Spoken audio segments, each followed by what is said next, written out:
começar a falar desde o princípio, do início, como tudo começou.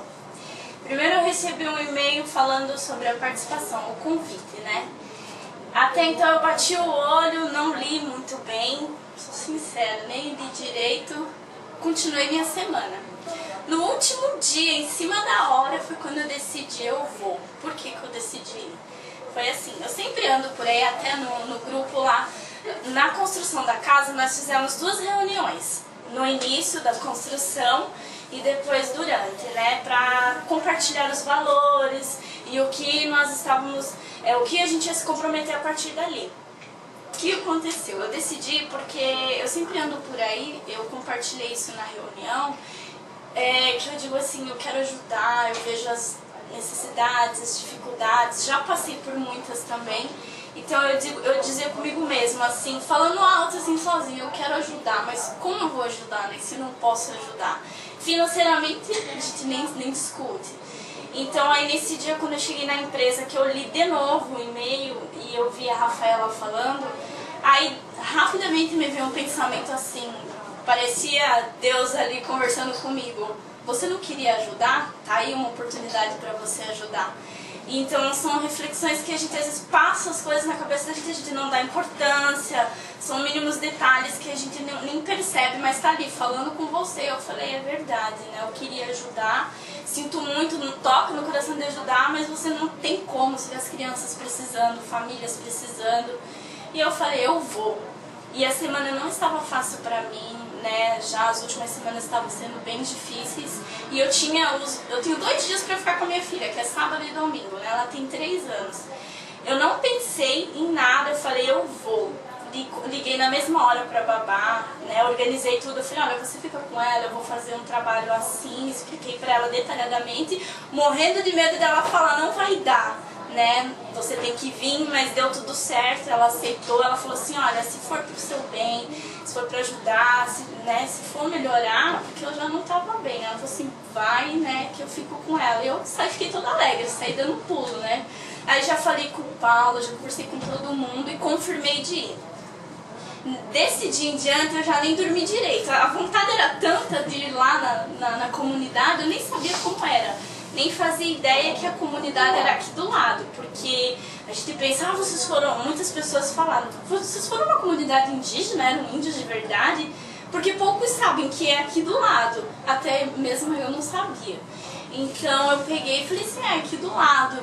E aí eu comecei a me organizar, arrumei minha mochila, nem coloquei o que tinha que colocar lá dentro, só abri ela e coloquei coisas lá dentro.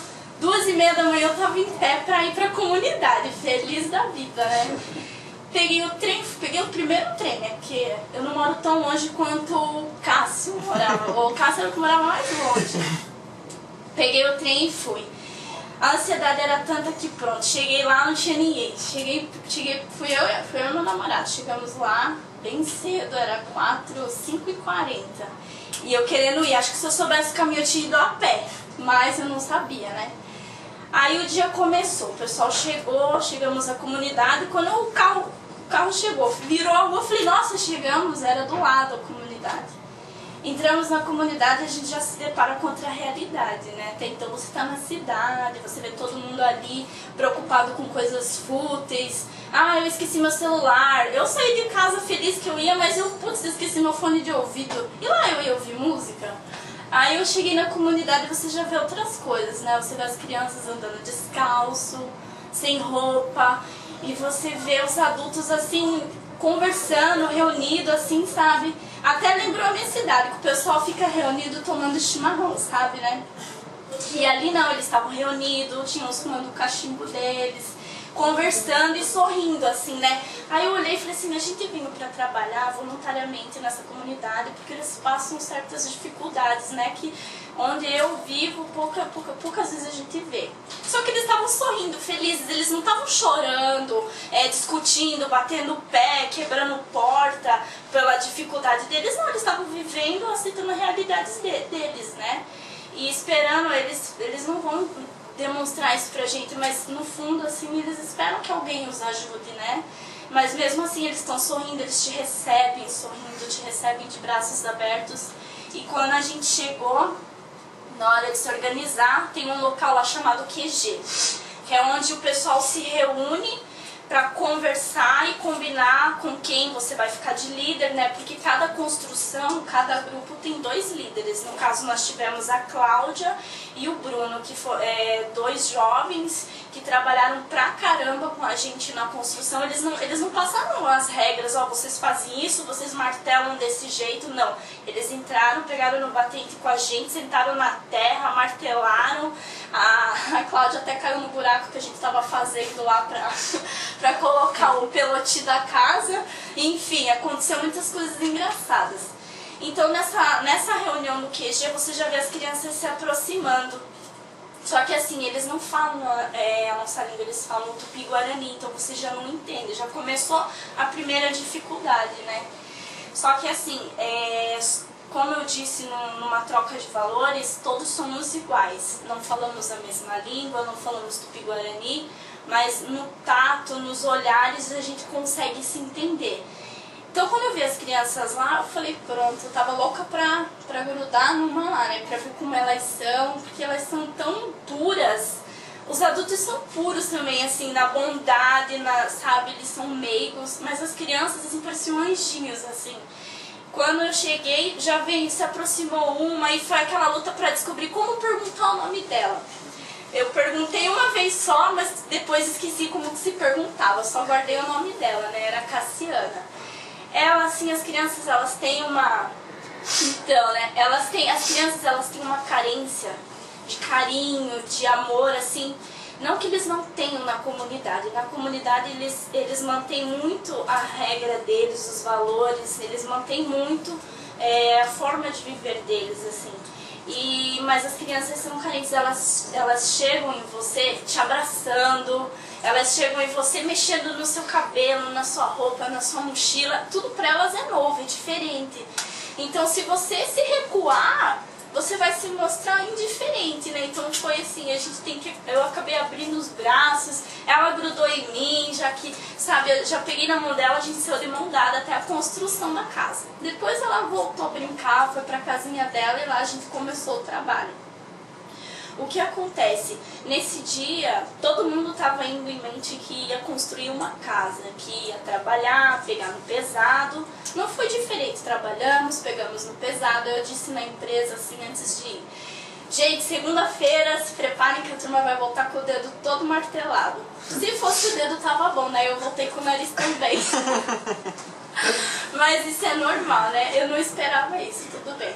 Chegando lá, todo mundo trabalhou, ralou, pegou pesado, mas acabou que fugiu um pouco disso, porque a família, ela era tão receptiva com a gente que acabou que a gente nem percebeu que aquilo era um trabalho. Nós trabalhávamos assim, orgulhosos do que estávamos fazendo, felizes, e assim, cada vez que a gente olhava para eles, vinha um gás assim pra você querer terminar logo a casa. Era incrível. E carregar aquele pelote, fazer um buraco na terra, assim, depois por causa de centímetros e milímetros, você tem que desfazer o buraco, depois faz o buraco de novo, né? Depois faz de novo. Aquilo cansa, porque você tá falando de uma casa, né? Você não tá falando de uma barraca. A gente tinha que montar uma casa e qualquer milímetro errado ali no buraco a gente tinha que desfazer. Então, quando a gente errava e tinha que começar de novo, vinha uma piada. Então esse grupo foi cheio de piada, de bagunça, mas a gente terminou a casa ali perfeitamente. Durante a construção nós tivemos 2 reuniões, né? A primeira era para cada um escrever num papelzinho os seus valores e nós tínhamos que trocar e cada um teve que ler sobre os seus valores, né? Por que ela fez essa reunião? Não por simplesmente a gente estar ali construindo a casa, mas pra gente criar algo novo na nossa vida e transmitir isso ao próximo. Porque a gente está ajudando o próximo que é igual a gente. Nasceu, veio pro mundo da mesma maneira que todo mundo veio, sem nada. Nasceu peladinho. Na hora que morrer, vai morrer todo mundo da mesma maneira e não vai levar nada.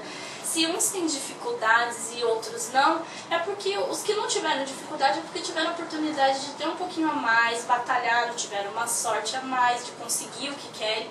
Já os que não têm, que estão naquela dificuldade, estão precisando de uma mão para ajudar. Talvez a mão que você um dia teve. que você também não conseguiu tudo sozinho.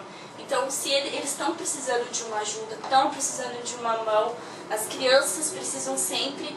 Então, assim, ajudar nunca é demais, ajudar faz um bem, é melhor do que você. Se você não tá bem também, é 1000 vezes melhor do que você procurar um médico, um terapeuta. Ajudar renova a alma, o espírito, te deixa alegre. Eu saí daquele lugar, assim, super feliz. No primeiro dia que a gente começou a construir a casa, nós só primeiro fizemos os buracos e colocamos os pelotis. Só a base da casa, a gente não tinha nem levantado as paredes. Todo mundo se reuniu para ir embora e eu queria ir no banheiro, né? Como sempre, me deu vontade, peguei, voltei para trás e deixei a turma lá na frente. Quando eu voltei para ir no banheiro, eu saí do banheiro, aí eu vi a família toda reunida na casa, nem estava pronta. O marido, né, e a esposa estavam se abraçando, era a coisa mais linda assim. Você viu o amor e a felicidade juntos. Ele erguia ela e jogava e se abraçava, tipo, e comemoravam da casa tá sendo construída. E eu tava cansada, dolorida. Eu olhei aquilo assim, eu falei, gente, a gente tem que terminar essa casa logo. Sabe, se pudesse a gente construía à noite, mas não dava, a gente tinha que voltar no dia seguinte. Eu quase que dormi ali, né? Aí eu olhei aquilo assim, eu sorri, assim, o sorriso veio instantâneo, assim. Aí eu falei, é muito lindo isso, sabe, o que a gente tá fazendo. Eu voltei pro QG, compartilhei o que eu vi ali com o pessoal. E é uma coisa assim, não tem preço, uma coisa que não tem preço, não tem valor. A gente tá nesse mundo pra ajudar. Um dos meus valores que eu coloquei no papel, eu faço questão de firmar que se a gente não vive para servir, a gente não serve para viver. A gente está nesse mundo para ajudar, porque tudo que a gente tem, de alguma maneira, alguém nos ajudou a ter. A gente não teve sozinho. Pode ser Deus, pode ser a pessoa aqui na Terra, mas se tem alguém que a gente possa ajudar, a gente pode ajudar, por que não ajudar? Não vai fazer falta pra gente, muito pelo contrário, vai acrescentar e muito mais na nossa vida.